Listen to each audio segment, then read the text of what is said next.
Wondering, bakit nga ba kakaiba ang lalawigan ng Bulacan?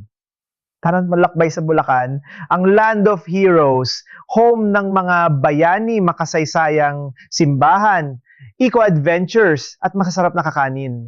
Dito mo matatagpuan ang Barasoain Church, kung saan isinilang ang unang republika ng Pilipinas. Kung nature adventure naman ang hanap mo, may Biak nga Bato National Park na may kuweba, ilog at mga trail na minsang nilakaran ng mga revolusyonaryo. Pagdating sa kultura, hindi mang papahuli ang Bulacan. May Singkaban Festival sa Malolos, Fertility Dance Festival sa Obando, at Carabao Festival sa Pulilan. Dance na may dasal, art na may saysay. At syempre, sa pagkain pa lang, panalo na.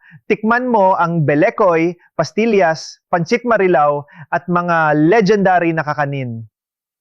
Proud din ang Bulacan na pinanggalingan ni na Francisco Balangtas, Marcelo H. Del Pilar, at Francisca Reyes Aquino. Mga alamat sa literatura, reforma, at sining.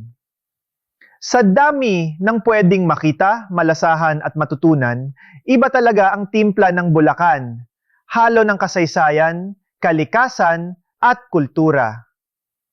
Shout out sa mga tiga Bulacan. Sino sa inyo ang nakarating na sa Bulacan? At ano ang hindi nyo malilimutan dito? Share nyo naman, Wanderers!